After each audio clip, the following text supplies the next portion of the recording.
John Hutchinson here, Tiger Muay Thai's boxing coach. I'm here today to give us another video on feet foundation, adding from the last day a bit more on angle changes. So if you watch any good fighter, doesn't matter who they are, the greats, every one of them, they've all got the best feet because they know how to get in and out of range and be there and out of trouble, not to get hit.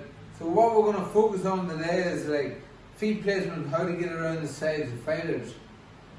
Now we haven't got much equipment because we're all housebound, but we don't need much. I'm just going to get a bottle here today and show you how effective this can be. So everybody should know how good the feet work is. If you're beginning, always want to focus on when you're sparring, your leading foot is just outside their leading foot, and you always get that rhythm. So what I want you to imagine, that's your opponent's leading foot. Now when we're trying to get around or pivot around, a lot of people when they're pivoting, they just turn on the spot and they're not thinking about this right hand, and they're eating right hand, so they're getting in trouble. So what we've got to do is take that little step out the side, thinking about the right hand. Now another thing, most people step and turn hands low and poof, they're getting caught.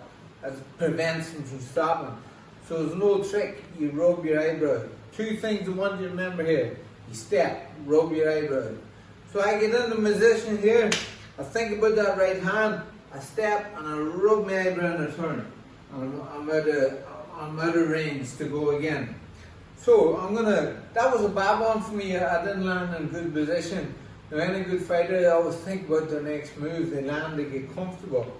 So this time I'm going to say to myself, I'm going to land in a good position. So I get ready. I think about a right hand coming, I think about my foot move, I step and turn, I dip knees and I'm ready to go again. Then I get comfortable with that, so I get a timer. And I can keep going around and around that way. I can keep going, pivot, landing. Just practicing on the one thing. So I might give myself a round and practice that. I'll keep going over and over and over.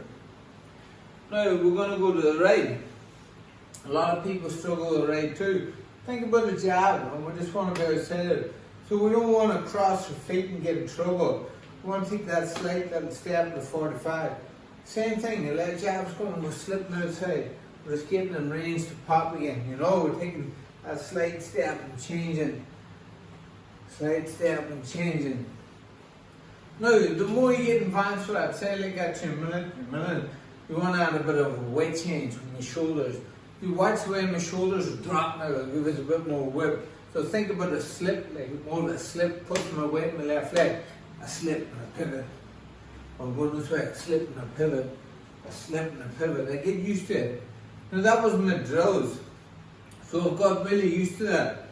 Now if you're more advanced and you want to start to get a bit lighter on your feet, get nice and light, there's another way going to the right. It's like an L shape. Think of an L shape. Now we go 1, 2, 3. Now it looks funny the way you're doing it, but when it's very effective, you're nice and light in your feet. This leg comes in, this leg shoots out, this one goes forward. So I draw there. Ready to go again. I draw there. Ready to go again. One leg comes in, one leg kicks. One leg comes in, one leg kicks. One leg comes in, one kicks. Now it just gets you outside. Think about that right hand again. Push and kick over. Boom! Gives you a bit of range to let your hands go. There's many options. And I say if you're more advanced again, the last drill we can work on, I want you to imagine not the L this time, the letter V. So I'm thinking about it. The guy might be on the rope and I want to get around him, but I have to think about this dangerous right hand.